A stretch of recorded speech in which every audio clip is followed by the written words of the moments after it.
Theseus, the hero king of Athens, had a reputation for great strength and bravery, but Pirithous, the son of Ixion, one of the most famous heroes of antiquity, wished to put him to the test. He therefore drove the cattle which belonged to Theseus away from Marathon, and when he heard that Theseus, weapon in hand, was following him, then, indeed, he had what he desired. He did not flee, but turned around to meet him.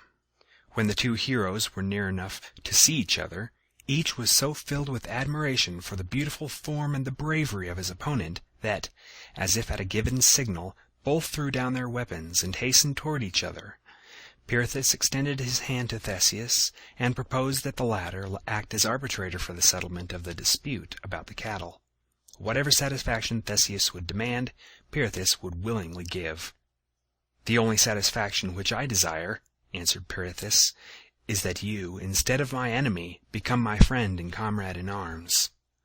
Then the two heroes embraced each other and swore eternal friendship. Soon after this, Pirithous chose the Thessalian princess Hippodamia from the race of Lapithae for his bride, and invited Theseus to the wedding. The Lapithae, among whom the ceremony took place, were a famous family of Thessalians, rugged mountaineers, in some respects resembling animals, the first mortals who had learned to manage a horse. But the bride, who had sprung from this race, was not at all like the men of her people. She was of noble form, with delicate, youthful face, so beautiful that all the guests praised Pirithous for his good fortune. The assembled princes of Thessaly were at the wedding feast, and also the Centaurs, relatives of Pirithous. The Centaurs were half-men, the offspring which a cloud, assuming the form of the goddess Hera, had borne to Ixion, the father of Pirithous. They were the eternal enemies of the Lapithae. Upon this occasion, however, for the sake of the bride, they had forgotten past grudges and come together to the joyful celebration. The noble castle of Pirithous resounded with glad tumult. Bridal songs were sung, wine and food abounded. Indeed, there were so many guests that the palace would not accommodate all. The Lapithae and Centaurs sat at a special table in a grotto, shaded by trees. For a long time the festivities went on with undisturbed happiness.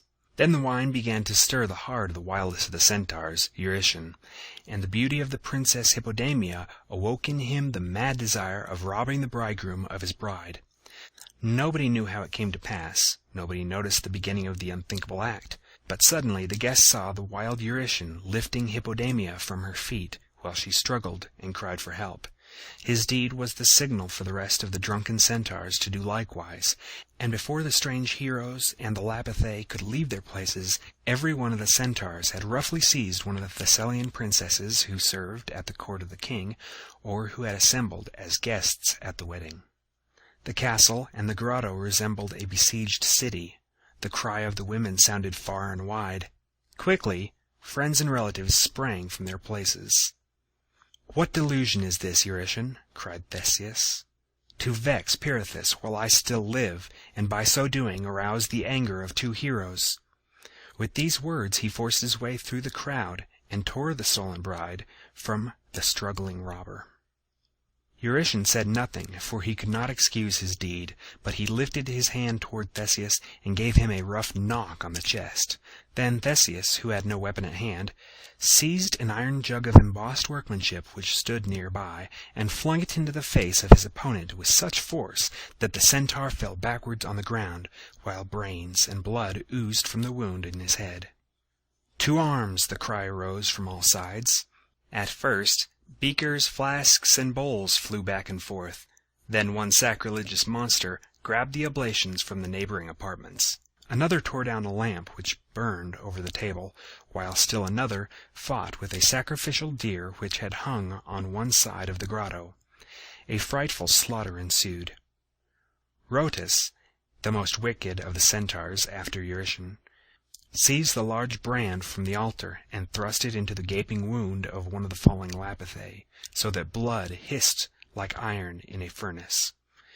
In opposition to him rose Dryas, the bravest of the Lapithae, and, seizing a glowing log from the fire, thrust it into the Centaur's neck, The fate of this Centaur atoned the death of his fallen companion, and Dryas turned to the raging mob and laid 5 of them low. Then the spear of the brave hero Pirithous threw forth and pierced a mighty Centaur, Petraeus, just as he was about to uproot a tree to use it for a club. The spear pinned him against the knotted oak. A second, Dictys, fell at the stroke of the Greek hero, and in falling snapped off a mighty ash tree. A third, wishing to avenge him, was crushed by Theseus with an oak club. The most beautiful and youthful of the Centaurs was Salaris. His long hair and beard were golden. His smile was friendly. His neck, shoulders, hands, and breast were as beautiful as if formed by an artist. Even the lower part of his body, the part which resembled a horse, was faultless, pitch-black in color, with legs and the tail of lighter dye. He had come to the feast with his wife, the beautiful Centaur Hierolome, who at the table had leaned gracefully against him, and even now united with him in the raging fight. He received from an unknown hand a light wound near his heart, and sank dying in the arms of his wife. Hierolome nursed his dying form, kissed him, and tried to retain the fleeting breath.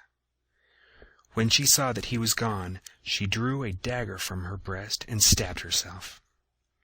For a long time still, the fight between the Lapithaean Centaurs continued, but at last night put an end to the tumult. Then Pirithous remained in undisturbed possession of his bride, and on the following morning Theseus departed, bidding farewell to his friend. The common fight had quickly welded the fresh tie of their brotherhood into an indestructible bond.